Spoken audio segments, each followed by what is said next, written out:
Welcome to the session of A03 paper. Today we will be dealing with fourth module, Elements of Writing. So in this chapter we will be dealing with different rhetorical modes in academic writing. The term rhetoric and rhetorical refers to the ways adopted to communicate effectively. Rhetorical modes are the strategies to reach out to the audience and convince them to accept your views.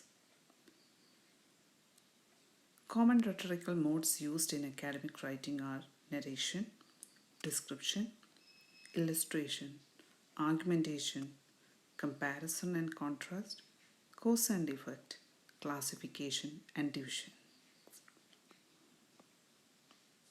So let's go to the first part, narration. A rhetorical mode which is suitable for relating a sequence of events or thoughts. Narratives are of two types, fictional and non-fictional. So any kind of writing that brings out a story, fictional or real, can be considered a narrative. Tara McCarthy gives a detailed description on narrative writing. A narrative tells a story. Telling stories aloud is probably the oldest form of human discourse. So she talks about oral narrative. The oral form comes so naturally to us that we tend to overlook the important ways in which it is different from a written narrative. So while you are telling a story orally, we may tell events out of order, we may leave out important steps or fail to identify characters clearly. But it's okay if it's told orally. Our gestures, expressions, and tones of voice can carry a lot of information, and we are able to get immediate feedback and questions from the listening audience. But it's not possible in the case of written narrative. The story can't be simply talk written down. All the essential must be provided in an organized way. So you should be careful while it's given in a written narrative. It must have a central idea, characters, a plot line, adequate description, and usually a culminating event. So these are the types of narratives. There are two types, mainly fictional and non-fictional. So which are the categories that come under fictional narratives? Short story, novella, novel, folklore, orature. And the categories that come under non-fictional narratives are autobiography or life writing, biography, news report, newspaper essay, historical accounts, recount of incidents, then testimonies or confessions. Now, what are the general characteristics in narratives? The first one, there should be plot. Plot means the events that constitute the narrative, usually told in a sequential order. Second one, settings. That is, the location and time of events mentioned in the narrative. Then, characters. The subjects or people in a narrative. There will be protagonist, that is a central character, and antagonist, that is the character which is set against the central character.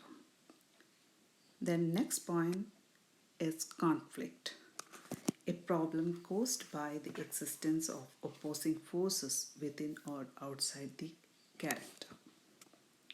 Then resolution, that is the climax of a story which may offer a resolution to the conflict. Then point of view, the perspective of rendering the story. So these are the important characteristics in narratives: plot, setting, characters, conflict, resolution, then point of view. Then these are the general guidelines that you should be aware of while writing a narrative essay. A narrative essay may deal with the writer's personal experience or any other sequence of events. So you may use first person point of view in writing about your personal experience. You can also bring out the events or incidents objectively, that is using a third person point of view.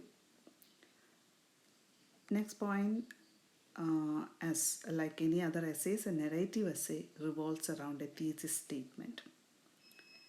It can be explicit or implied. It may be presented in the opening or in the concluding paragraph. Next point, inverted pyramid style found in academic writing in general need not necessarily be followed in a narrative essay.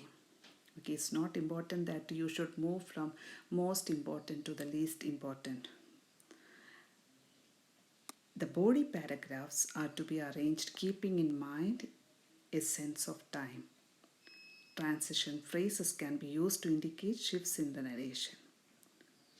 The message of the narrative is to be spelled out clearly in the concluding paragraph.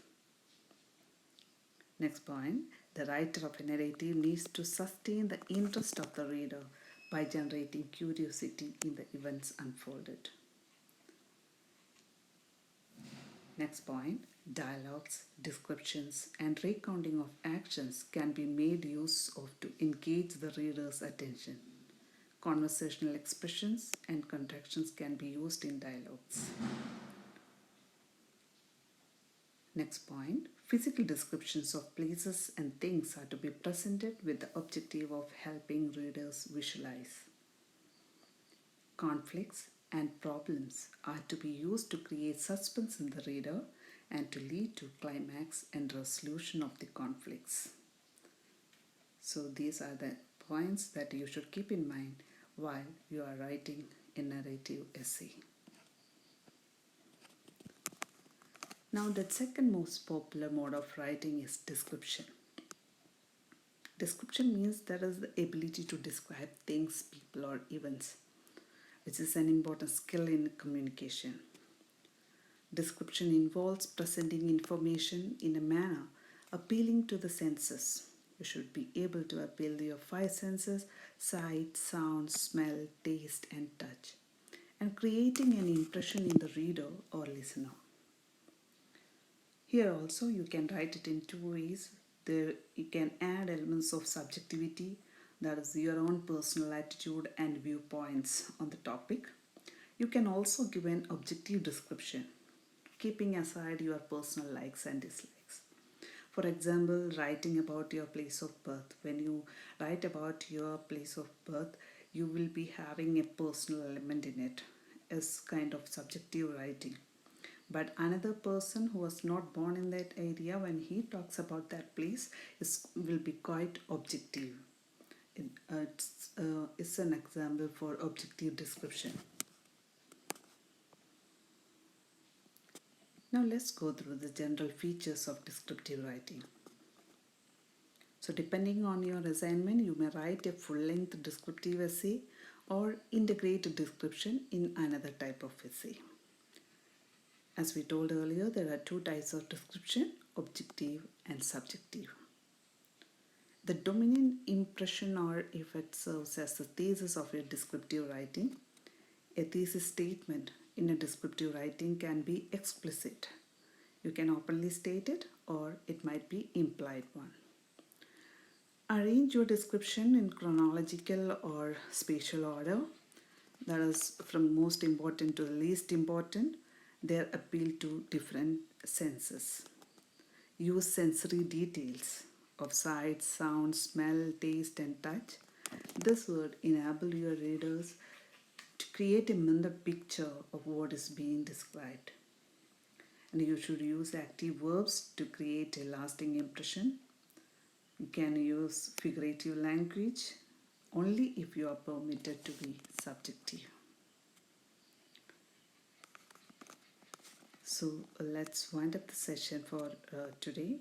We will be continuing in the next session. Thank you.